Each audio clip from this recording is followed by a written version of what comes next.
কোনদিন 1 বছর 2 বছর কোনদিনই ফজরের নামাজ পড়ে না এমন কিশোর, এমন যুবক কোনদিনই ফজরের নামাজ 365 দিনের একদিনও ফজরের নামাজ পড়ে না। তাহলে এই জানোয়ার তো জানেই না আল্লাহ কি, আখিরাত কি, পরকাল কি, আবার বিচার কি, তা হাসর কি। তার হিসাব হলো জিন্দিগি মানে চুলের পেখম, জিন্দিগি মানে একটা সিবা ফ্যান, জীবন মানে একটা মোবাইল, জীবন মানে একটা মোটরসাইকেল, জীবন মানে কিছু বন্ধুদের আড্ডা, জীবন মানে একটা মাইয়ার লগে কথা বলা, জীবন মানে একটা মেয়ের পিছনে কুত্তার মতো হাঁটা, কোন নারীর জন্য কুকুরের মতো জীবন দিয়ে দেওয়া, যৌবন শেষ করে দেওয়া, চরিত্র নষ্ট করে দেওয়া, আর কি আর কি। তাহলে সে জীবন চিনল কি, বুঝলো কি? জীবন একটু পর পর চুল ফিরা, দেখবেন অনেক প্রতিবন্ধী, বাস্তব, তুমি পরীক্ষা করলে দেখবা রিপোর্ট আসবে এই প্রতিবন্ধী, এই যে এমনি এমনি একটু পর পর চুল ফিরায় না, এ প্রতিবন্ধী। কারণ তুমি নিজেই জানো এটা সামনে গেলা, তো আবার এটা ফিরাও কা, এটা বারবার যেহেতু তোমার ডিস্টার্ব করে, তো এটা কাটো না কেন?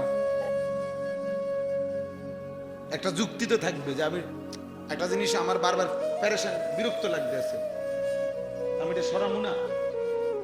তাহলে সে নিজেই আসে, নিজেই ফিরা, নিজেই ফিরা, সারাদিন তার একটা হাত চুল ঠিক করে নিয়ে ব্যস্ত। এটা অসুস্থ না? এটা প্রতিবন্ধী না?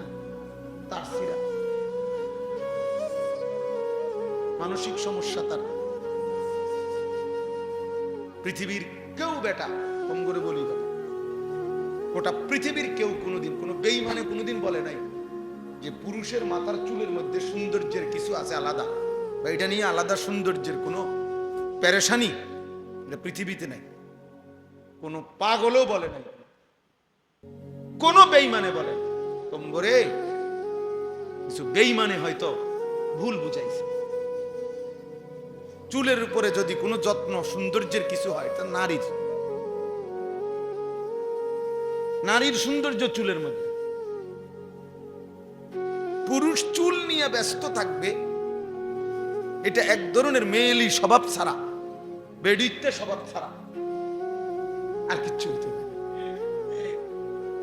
এটা এক ধরনের কাপুরুষ, যে লজ্জিত পুরুষ হওয়া, যে শরম পাইতেছে যে আমি যে বেডই, এই জন্য আমি একটু লজ্জিত, অনুতপ্ত।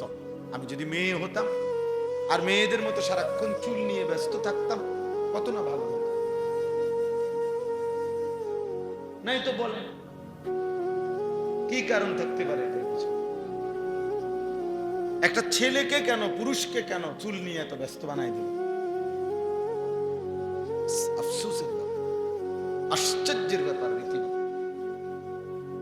এই জন্য বললাম আলাইকুম আনফুসাকুম, ইসলাহি মজলিসের মূল ফিকির নিজের সংশোধন, জিন্দেগির সংশোধন, জীবনকে সুন্দর করা। এটা খুব ভালো, খুব ভালো উদ্যোগ। এক মানুষের সবচেয়ে বড় কল্যাণ, মনে রাখবেন, মানব কল্যাণ 2 ধরনের হয়। এক হলো সেবামূলক কিছু কাজ করা। কারো বাড়িতে টিউবওয়েল বসাই দিছেন, কারো টিনের চাল দিয়া দিছেন, কারো ঘর বানিয়ে দিছেন, হ্যাঁ, মেয়েটার বিধবা, মেয়ে বিবাহের ব্যবস্থা করে দিছেন, মাশাআল্লাহ, ভালো কাজ এগুলো। বন্যা, ঘর, ঝড়, ঘূর্ণিঝড়, জলোচ্ছ্বাসে সহযোগিতা করছেন, উত্তম কাজ, মানব সেবা।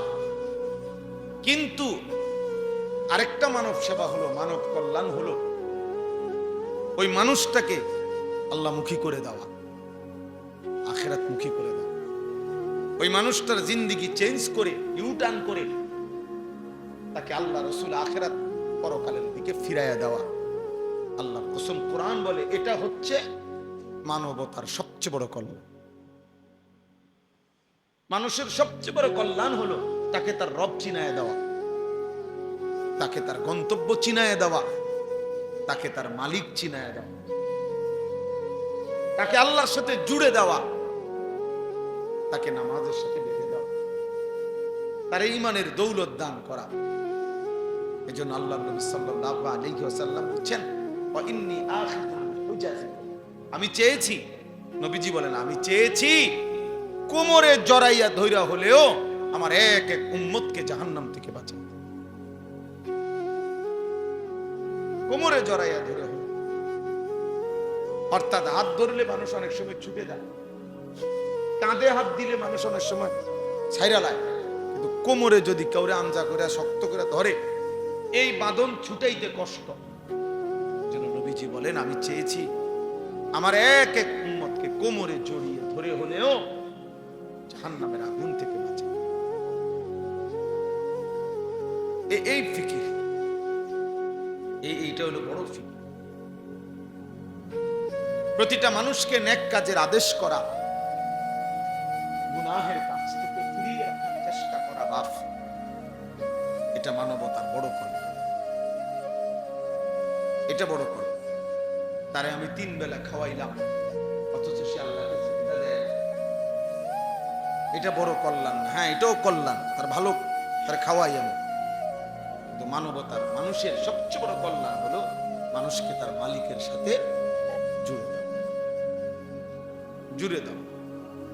এই জন্য কিতাবে আছে, নবী সাল্লাল্লাহু আলাইহি ওয়াসাল্লাম বলেন, লাল্লাহু আশাদ্দু ফারাহান বিতাওবাতি আবদিহি, আল্লাহ তাআলা সবচেয়ে বেশি খুশি হয় বান্দা যখন তওবা করে গুনাহ ছেড়ে দিয়ে আল্লাহর কাছে ফিরে আসে। আর হাদিসে আছে, নবীজি বলেন কোন বান্দা যখন গুনাহ ছেড়ে দেয়, নাফরমানি ছেড়ে দেয়, তওবা করে আল্লাহর কাছে ফিরে আসে, সিজদা দেয়, গোলামি করে, আল্লাহর নাফরমানি ত্যাগ করে, খোদার কসম নবী বলে আল্লাহ তখন ফেরেশতাদেরকে বলে আমার আসমান সাজিয়ে দাও, জান্নাত সাজিয়ে দাও। তো ফেরেশতারা আসমান সাজায়, জান্নাত সাজায়, আর বলে আল্লাহ আসমান কেন সাজাইলেন, জান্নাত কেন সাজাইলেন? তো আল্লাহ তাআলা বলে আসলাহাল আবদু মাওলাহু, আল্লাহ তখন বলে শুনো ফেরেশতারা, আজকে এক গোলাম যে তার মনিব থেকে বহুদিন যাবত ভাইগা গেছিল, পলায়ন করছিল, আজকে সেই ভেগে যাওয়া পলায়ন কৃত গোলাম তার মনিবের সাথে সম্পর্ক ঠিক করে নিছে। আমার এক গোলাম বহুদিন আমারে সেজদা দেয় নাই, আমার হুকুম মানে নাই, আমার নাফরমানির উপরে ডুবা ছিল, ভয় আমার থেকে দূরে সরে গেছিল, আজকে আমার সেই গোলাম, আমার সেই বান্দা, আমার থেকে যে ভেগে গেছিল, আমার ভেগে যাওয়া বান্দা আমি মালিকের সাথে তওবা করে সম্পর্ক ঠিক করে দিছি, আমি এই খুশিতে আসমান সাজিয়ে দিলাম, জান্নাত সাজিয়ে দিলাম। তাইলে আল্লাহ তাআলা সবচেয়ে বেশি খুশি হয় বান্দা যখন আল্লাহর দিকে ফিরে আসে।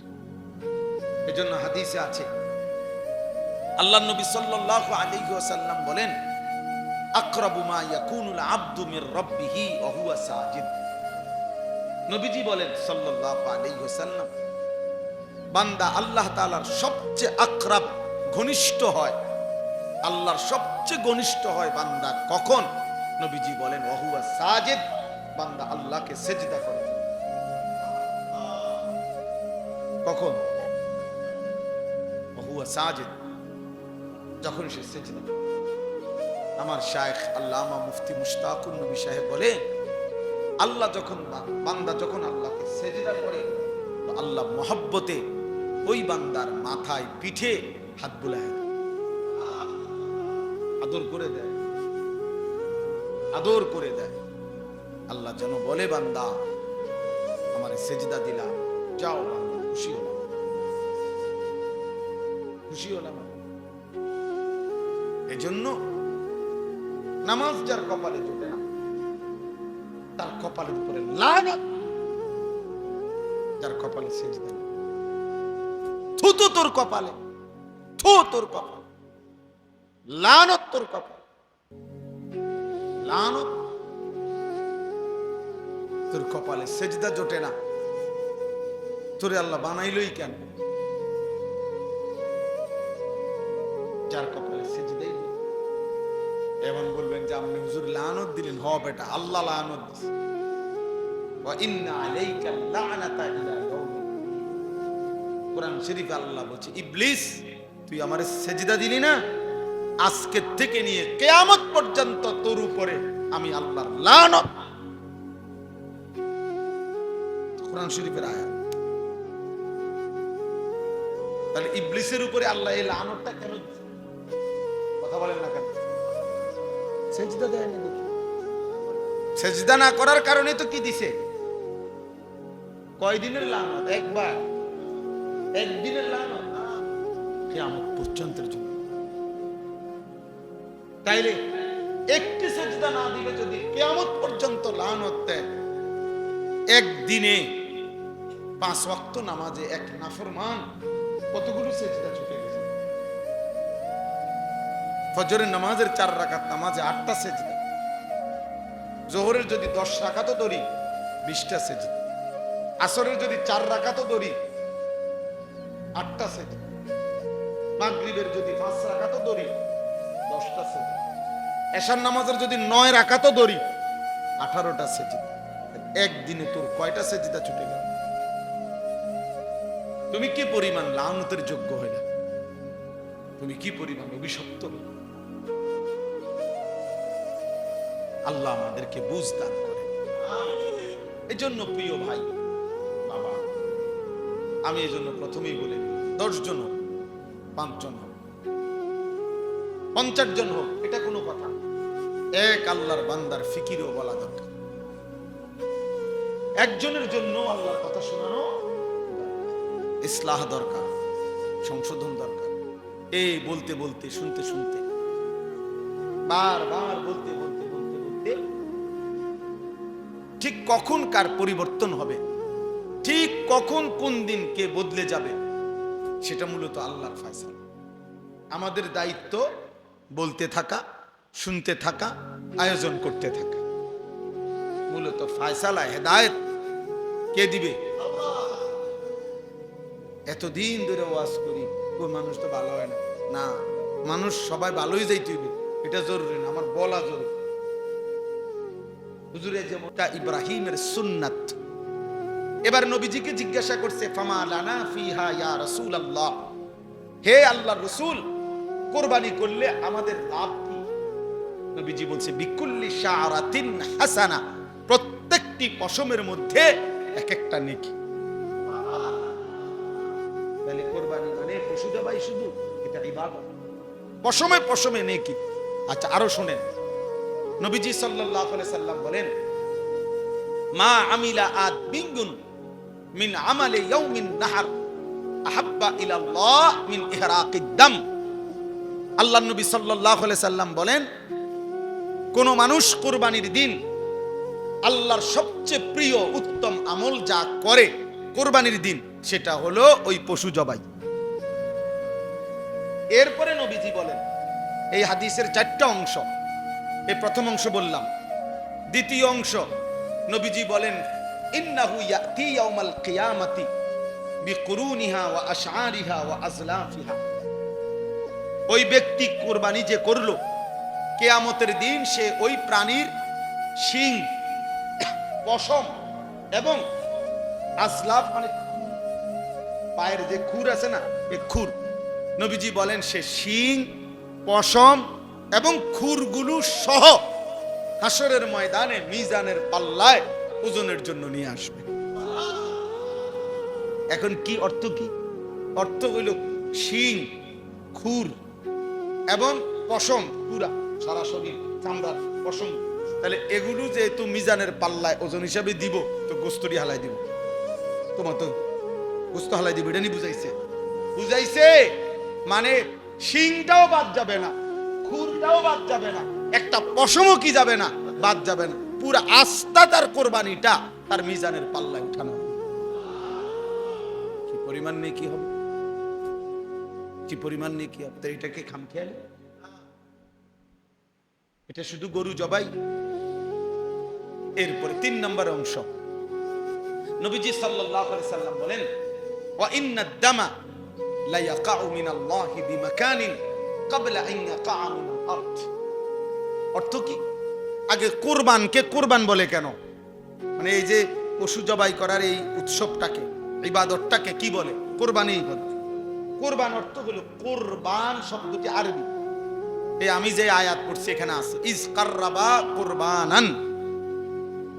তো কুরবান শব্দের অর্থ হলো কুর, নৈকট্য অর্জন করা, কারো ঘনিষ্ঠ হওয়া। মানে কুরবানির মাধ্যমে সবচেয়ে কম সময়ে বান্দা আল্লাহর ঘনিষ্ঠ হয়, নৈকট্য অর্জন করে, এই জন্য কুরবানকে কুরবান বলা হয়। এখন সবচেয়ে কম সময়ে মানে কি, এটা আপনি ব্যাখ্যা দিলে বুঝবেন। ওই হাদিসের অর্থের জন্য বলতেছি, আপনি এমনি আগে বাংলায় বুঝেন, তাইলে হাদিসের তর্জমা বুঝতে সুবিধা হবে। মনে করেন একটা গরু, ছাগল, ভেড়া, বকরি, দুম্বা, মহিষ, এটারে মাটিতে শোয়াইল জবাইয়ের জন্য, কেমন? এখন আপনি বলেন, এই গলা আর মাটি, মানে যে গলাটা যে শোয়াইলো জবাই করার জন্য, গলাতে তো কি লাগাবে? ছুরি দিবে। এখন গলার থেকে মাটি ব্যবধান করবে 1 হাত, আধা হাত, 1 বিঘা, অথবা 4 আঙ্গুল 5 আঙ্গুল। আচ্ছা ধরি আমরা 1 বিঘত, সর্বোচ্চ 1 বিঘা কি 1 বিঘত, এর বেশি তো হবে না। তাহলে গলা থেকে মাটি ব্যবধান 1 বিঘত। এখন বলেন, প্রাণীটা যখন জবাই করবে কুরবানির দিন, এই গলার মধ্যে যখন ছুরি চালাবে, তখন রক্তের ফোঁটা মাটিতে যে পড়বে, প্রথম ফোঁটা, কয় মিনিট লাগবে? 2 সেকেন্ড ধরে নিলাম, 3 সেকেন্ড, এর বেশি তো না। 2 থেকে 3 সেকেন্ডের ভিতরেই রক্ত কোথায় পড়বে? মাটিতে। কারণ কি? গলার থেকে মাটিতে একদম কাছে, ঠিক না? জবাইয়ের সাথে সাথে। এই নবীজি সাল্লাল্লাহু আলাইহি সাল্লাম বলেন, ওই হাদিসের অর্থ, কুরবানির দিন বান্দা যখন ওই প্রাণী জবাই করে, তো রক্তের প্রথম ফোঁটা জমিনে পড়বার আগেই 7 আসমানের ঊর্ধ্বে আল্লাহর আরশে পৌঁছে যায়। তাহলে 2 থেকে 3 সেকেন্ডের মধ্যে বান্দা আল্লাহর কি হয়ে যায়? ঘনিষ্ঠ। এই জন্য এটারে কুরবান। এত দ্রুততম সময় বান্দা আল্লাহর নৈকট্য হাসিল করে, এই জন্য এটাকে কুরবান। এই জন্য নবীজি বলেন, রক্ত মাটিতে পড়বার আগে আগেই আল্লাহর কাছে পৌঁছে যায়। ফাতিবু বিহা নাফসান। এবার নবীজি বলেন 4 নম্বর অংশ হাদিসের, নবীজি বলেন, অতএব তোমরা খুশি খুশি কুরবানি করো। কি কুরবানি করো? খুশি খুশি দিলে, খুশি খুশি। খুশি কি করুম আর, যা বেশি জন বিরক্ত করো রে, যা দিমু, এবার আর কি করার আছে? এটা নিয়ে কুরবানি। প্রতি বছর দিয়ে আইতে আসি, হ্যাঁ, 10 জনের লগে চলন লাগে, হ্যাঁ, মানুষে কি মনে করবো, যা দেও, আর কি করার আছে? এটা নিয়ে কুরবানি। এই বুঝেন না? যাক, আর এক উছিলায় মাইয়ার শ্বশুর বাড়ির থেকেও কিছু লোক খাওয়ানি বাকি রয়েছে, কথাবার্তা, হ্যাঁ, দাও আরেক নাম্বার হয়ে দাও। এই উছিলায় মানুষ 200 খাওয়াই দিলাম, 100 খাওয়াই দিলাম। এটা নিয়ে কুরবানি? এটাই ইবাদত। এটা কি? আল্লাহর নবী এর জন্য বলছে খুশি খুশি কুরবানি। এটারে পেরেশানি মনে করো না, বিরক্ত মনে করো না, এটারে ঝামেলা মনে করো না, খুশি খুশি কুরবানি, খুশি খুশি কুরবানি। অতএব এবার আমার কথার সমাপ্তি। এই আয়াতের মধ্যে আল্লাহ তাআলা বললেন, ওয়াতলু আলাইহিম নাবা আবনাই আদম বিল হক। হে নবী, আপনি আদমের 2 সন্তানের কাছে, আদমের 2 ছেলে হাবিল কাবিল, তাদের ঘটনাটা আমার বান্দাদের কাছে স্পষ্ট করে বলেন। ইজ কাররাবা কুরবানান, যখন তারা 2 ছেলে 2 জন কুরবানি করলো, ফাতুকবিলা মিন আহাদিহিমা ওয়ালাম ইউতাকাব্বাল মিনাল আখার, একজনের কুরবানি কবুল হলো, আরেকজনের কুরবানি কবুল হলো না। ক্বালা লা আকতুলান্নাকা, ওই যে ভাইয়ের কুরবানি কবুল হয় নাই কাবিল, সে তার ভাই হাবিলকে বলল আমি তোকে মেরেই ফেলব, হত্যা করব, আমি নারী চাই, আমি ওই মেয়েকেই বিবাহ করব, প্রয়োজনে তোকে মেরে ফেলব, আমার কোরবানি কবুল না হোক, আমি এত কিছু বুঝি না। এই তখন এই কথাটাই আজকে আমরা এই কয়েকজনের কাছে শেষ এই কথাটা বলার জন্যই করছি। আল্লাহ বলছে ইন্নামা ক্বালা ইন্নামা ইয়াতাকাব্বালুল্লাহু মিনাল মুত্তাকিন, এই কথাটাই শুধু বুঝেন। হাবিল তখন বলছে তার ভাই কাবিলকে যে ঠিক আছে ভাই, আমি বুঝছি তুমি আমারে মেরেই ফেলবে, আমি বাঁচবো না, তবে আমি জীবন দেওয়ার পূর্ব মুহূর্তে একটা কথা বলে দেব। বলছে কিয়ামত পর্যন্ত মনে রাখবা প্রিয় ভাই আমার, সর্বযুগে সর্বকালে আল্লাহ ইবাদত কবুল করবেন তার, গুনাহ মুক্ত জীবন হবে যার। ইন্নামা ইয়াতাকাব্বালুল্লাহু মিনাল মুত্তাকিন, এটা সেই প্রথম দিন বলে দিছে তার কোরবানি কবুল হবে যে গুনাহমুক্ত, তার ইবাদত কবুল হবে যে গুনাহমুক্ত, মুত্তাকি, তাকওয়া। তাকওয়া মানে গুনাহমুক্ত, গুনাহ থেকে বেঁচে। তাহলে নামাজ কবুল হবে তার, গুনাহমুক্ত জীবন যার। যাকাত কবুল হবে তার, গুনাহমুক্ত জীবন। রোজা কবুল হবে তার, গুনাহমুক্ত জীবন যার। হজ কবুল হবে তার, গুনাহমুক্ত জীবন যার। কোরবানি কবুল হবে তার, গুনাহমুক্ত জীবন। গুনাহমুক্ত কোরবানি, গুনাহমুক্ত নামাজ, গুনাহমুক্ত রোজা, গুনাহমুক্ত জিকির, গুনাহমুক্ত দান, গুনাহমুক্ত সাদাকা, গুনাহমুক্ত ইবাদত। সুদের টাকা দিয়া কোরবানি দিবেন, হবে না। ঘুষের টাকা দিয়া কোরবানি দিবেন, হবে না। কিস্তির টাকা দিয়া কোরবানি দিবেন, হবে না। লোনের টাকা দিয়া কোরবানি দিবেন, হবে না। 2 নম্বরই পয়সা কামাইয়া ওজনে কম দিয়া মিথ্যা বলিয়া মাল হইলো 6 নম্বর, কইয়া লাইছেন 1 নম্বর। হ্যাঁ, বুঝেন না? যত রকমের 900 ধোঁকা প্রতারণা করে উপার্জিত যে সম্পদ, এটা তো হারাম। ওই হারাম সম্পদ দিয়া অবৈধ রোজগার দিয়ে কোরবানি দিবেন, গোশত খাওয়া হবে, কোরবানি হবে না। কোরবানি হবে না, সিদ্ধ হবে, আর সে যাবে না। ফেসবুকে আসবে, ইউটিউবে আসবে, মাগার আরশে আজিমে যাবে, আরশে আজিমে যাবে। ইন্নামা ইয়াতাকাব্বালুল্লাহু মিনাল মুত্তাকিন। তাকওয়া জরুরি, তাকওয়া। গুনাহমুক্ত জীবন, গুনাহ থেকে বেঁচে থাকা, হারাম থেকে বেঁচে থাকা, আল্লাহর নাফরমানি থেকে বেঁচে থাকা। অতএব আপনাদের কাছে প্রথম যে কথাটা বললাম, এই সবগুলো কথা এবার একসাথ করেন। 1 নাম্বার কথা বলছি, নিজের ব্যক্তির সংশোধন, আখলাকের সংশোধন, ইসলাহ, এটা জরুরি। এটা কি ভাই? জীবন সুন্দর করা জরুরি। জীবন সুন্দরের জন্য মেহনত করা জরুরি। 2 নাম্বার বলছি এই হিলফুল ফুজুল যে কয়জন আছেন, এই কয়জনে উদ্যোগ নিয়ে যে আমরা শুনব, মানুষ হইব নি না, মানুষ হইতো না, আপনি শুনবেন নি, দেখেন এই নিয়তে প্রতিনিয়ত ইসলাহি মজলিসের আয়োজন করে, দেখবেন ইখলাস ও তাকওয়ার বরকতে আল্লাহর বান্দাদের দিলের মধ্যেও ছুঁয়ে যাবে, ছুঁয়ে যাবে। আর 3 নাম্বার কথা হলো, উলামায়ে কেরাম থেকে কোনোভাবেই আমরা বিচ্ছিন্ন হব না। উলামায়ে কেরামের বিরুদ্ধে যারা কথা বলবে, আমরা তাদেরকে প্রত্যাখ্যান করব। 4 নাম্বার কথা হলো, কুরবানি সহ নামাজ, রোজা, কুরবানি, হজ, সমস্ত ইবাদত, দান, সাদাকা, জিকির, তেলাওয়াত, সমস্ত ইবাদতের ক্ষেত্রে গুনাহমুক্ত থাকা, গুনাহ থেকে বেঁচে থাকা, এটা বাধ্যতামূলক। এটার দিকে নজর দেন। আল্লাহ আমাদের প্রত্যেককে তৌফিক দান করেন। আল্লাহ তাআলা আজকের এই মজলিসকে কবুল করে নেন। আল্লাহ তাআলা আগামী দিনও এই মজলিসকে চালু রাখবার তৌফিক দান করেন। আলহামদুলিল্লাহি রাব্বিল আলামিন। আল্লাহুম্মা আনতাস সালাম ওয়া মিনকাস সালাম। তাবারাকতা ইয়া যাল জালালি ওয়াল ইকরাম। ইয়া আরহামার রাহিমিন, ইয়া আরহামার রাহিমিন, ইয়া আরহামার রাহিমিন, রব্বানা যালামনা আনফুসানা ওয়া ইল্লাম তাগফির লানা ওয়া তারহামনা লানাকুনান্না মিনাল খাসিরিন। রব্বানা আতিনা ফিদ দুনিয়া হাসানা ওয়া ফিল আখিরাতি হাসানা ওয়া কিনা আযাবান নার। রব্বিরহামহুমা কামা রব্বায়ানি সগীরা।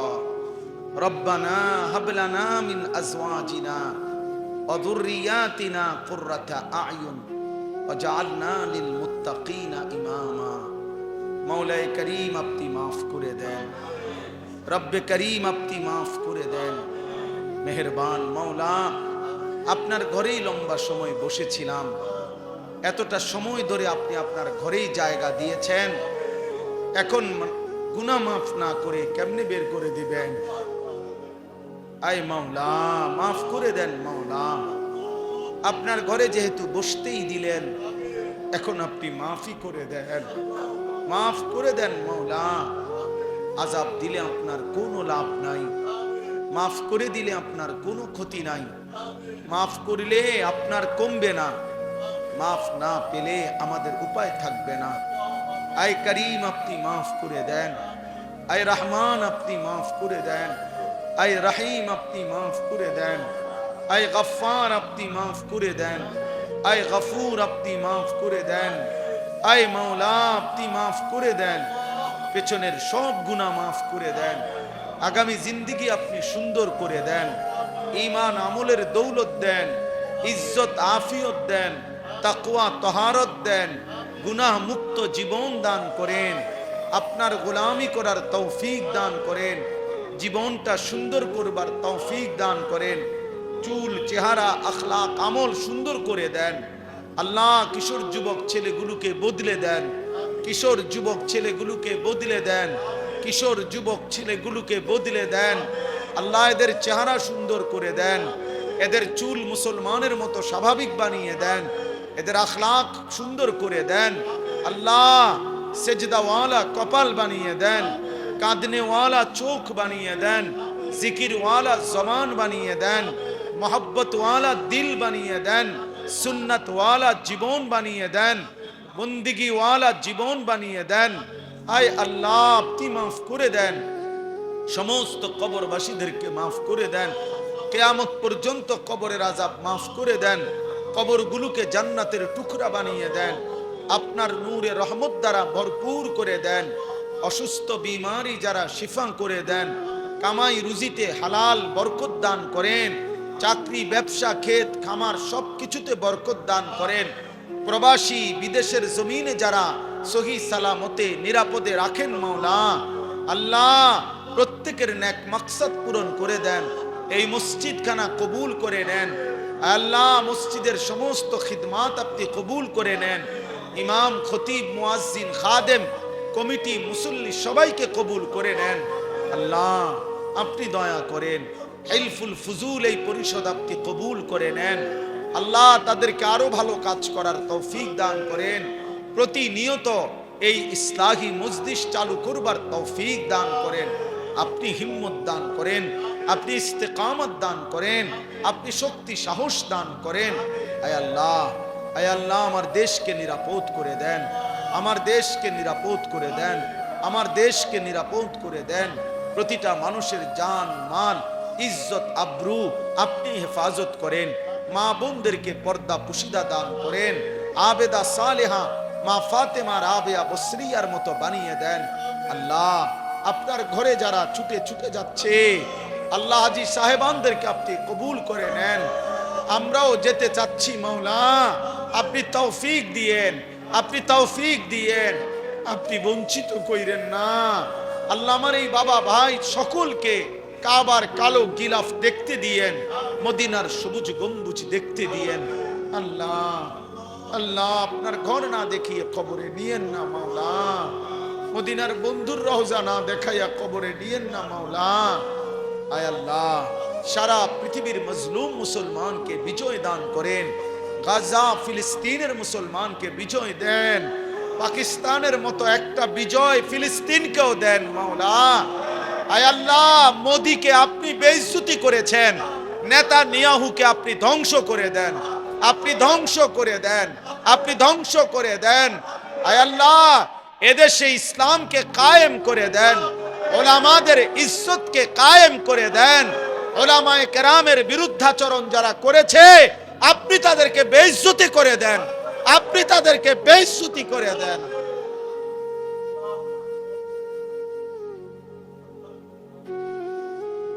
এই করিম, এই করিম।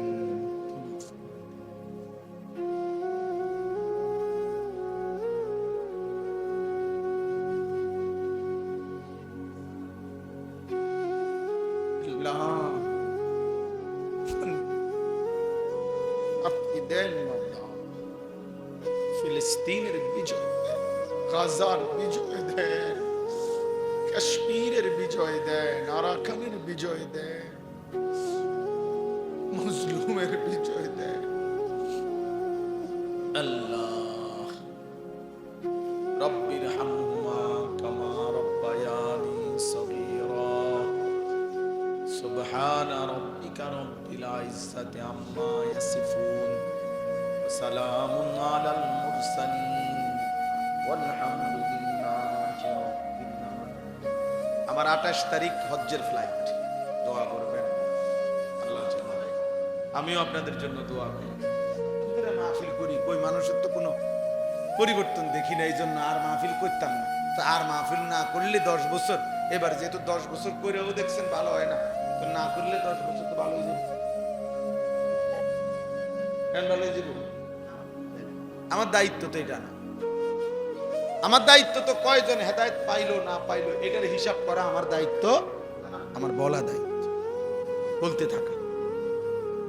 এই জন্য আপনারা রাসেল ভাই সহ আমারে বলছে, আমি গেট দিছি, বাকিরাও আমি হয়তো সবাইকে চেহারা তো চিনি আলহামদুলিল্লাহ।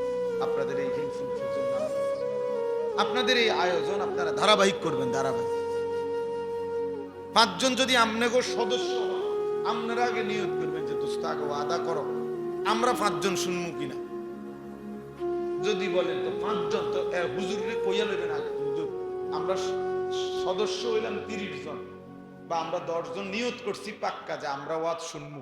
আপনি আমগো 10 জনের লেগে কইবেন নি, কথা বোঝেন নাই? এমন হুজুর যদি রাজি হয়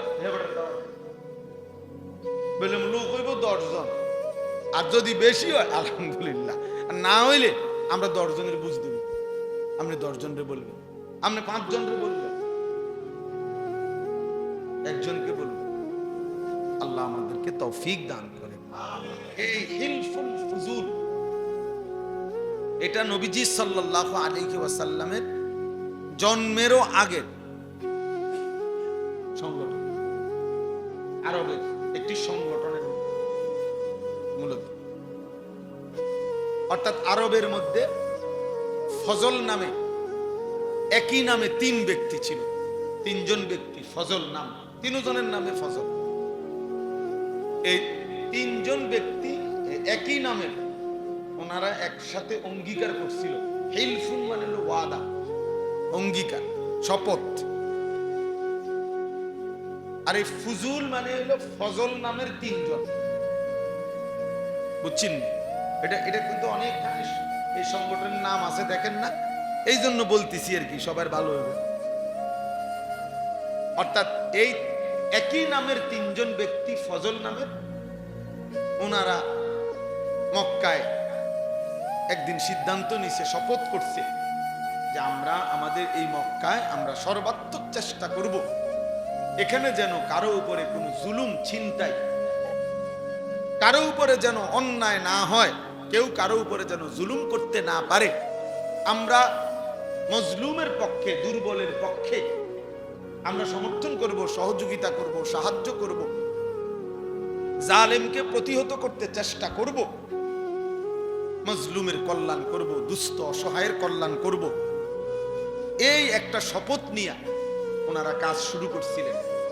পরবর্তীতে বহু মানুষ এর সাথে যোগ হয়েছে এবং খোদ নবুয়ত পূর্ব মানে 40 বছরের আগেই আমাদের নবী সাল্লাল্লাহু আলাইহি ওয়াসাল্লামও এই ইনাদের এই হিলফুল ফুজুলের সাথে সক্রিয়ভাবে অংশগ্রহণ।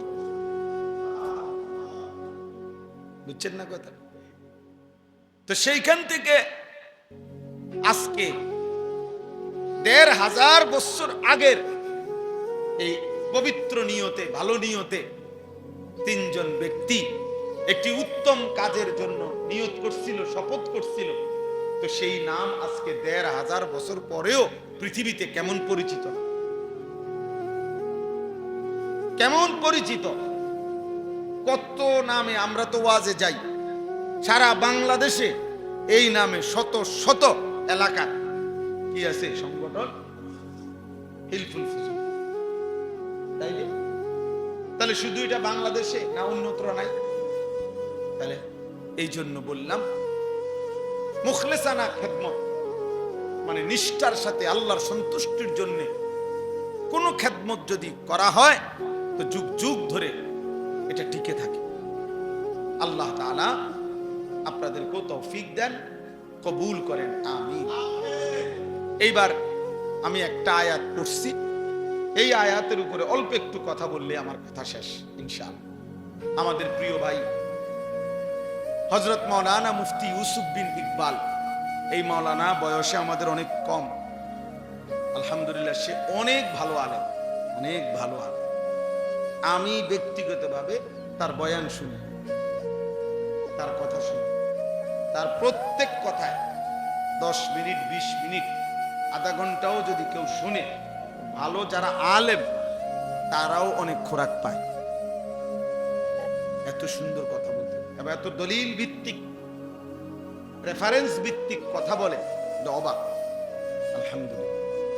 এই আপনাদেরকে বলছে, আমি সেই তো শুনলাম যে কোন কোন আমল করলে হজ্জের সওয়াব পাওয়া যায়, উমরার সওয়াব পাওয়া যায়।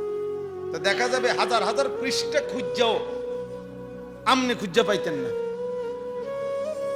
অসংখ্য হাদিসের কিতাব খুঁজাও আমনে এগুলোরে একসাথে করতে পারতেন।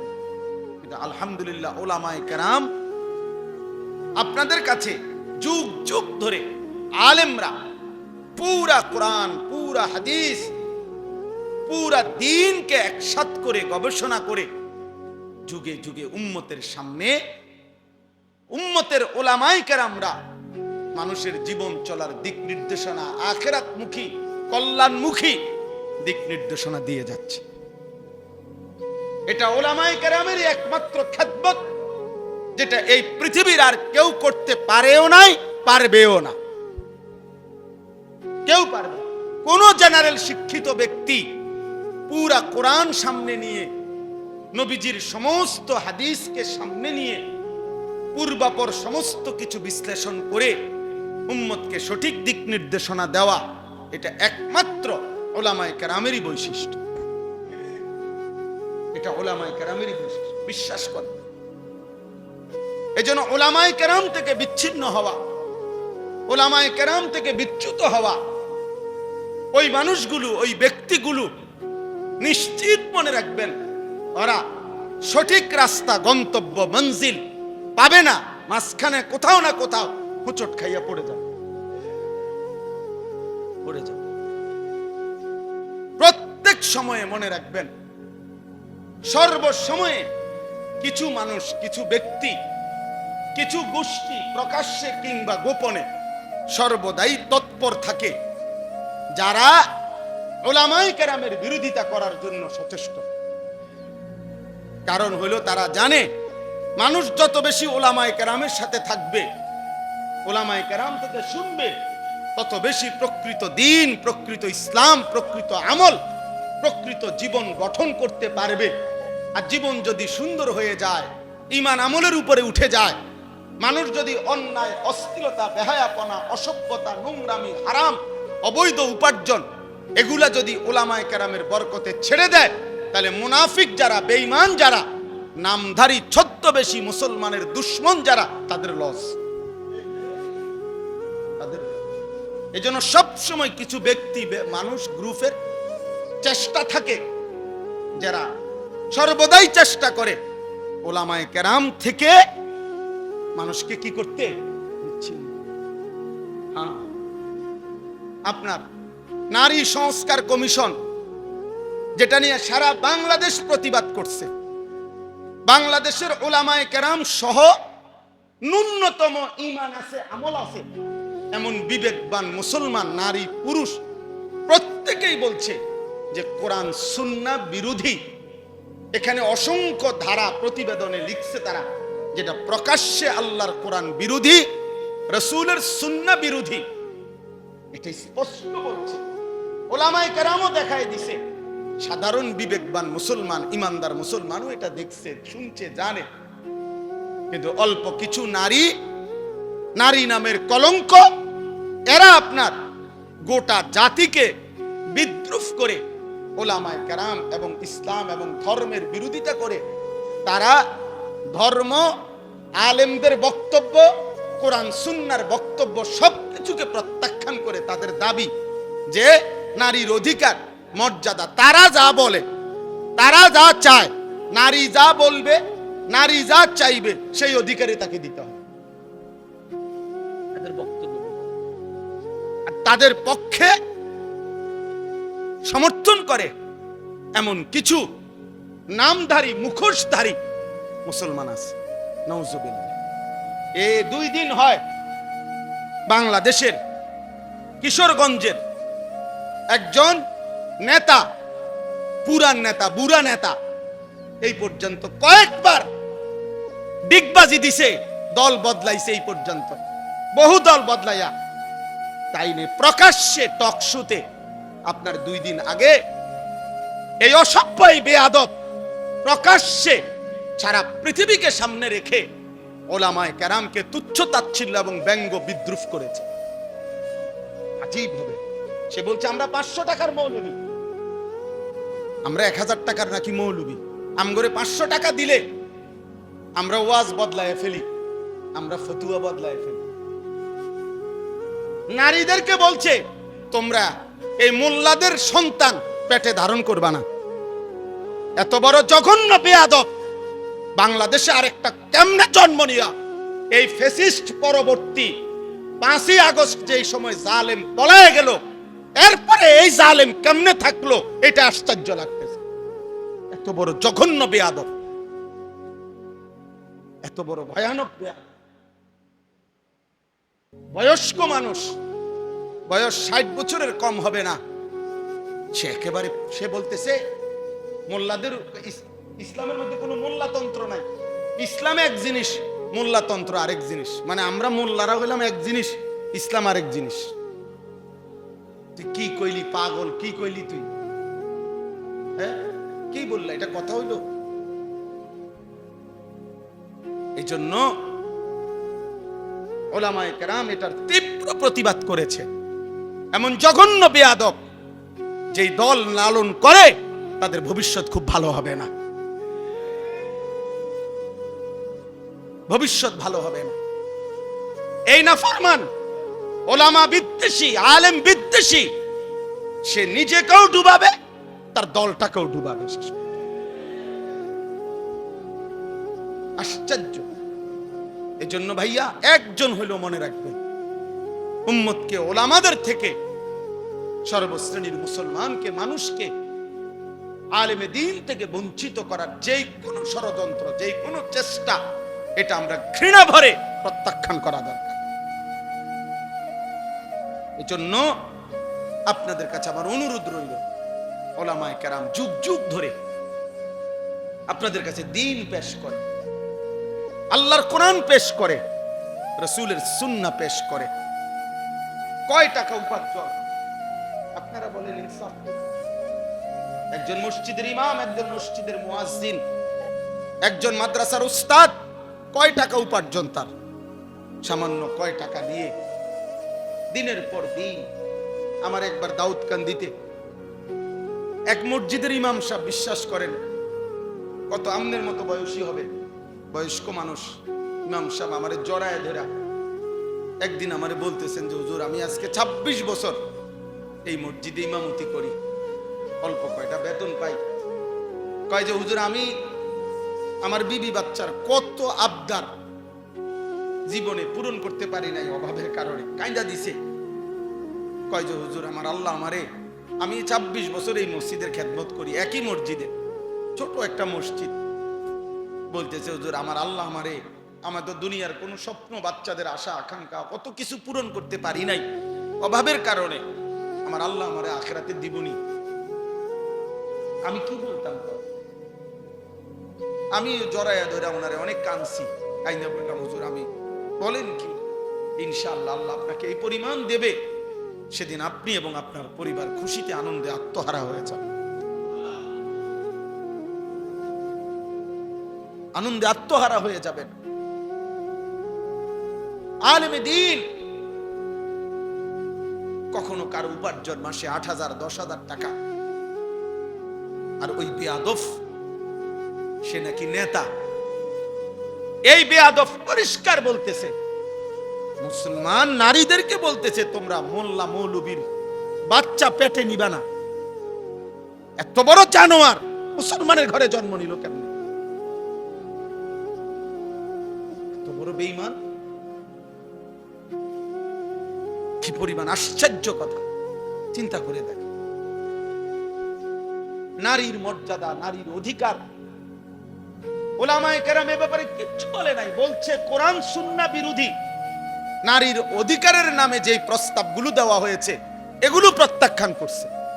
কথা বলেন না?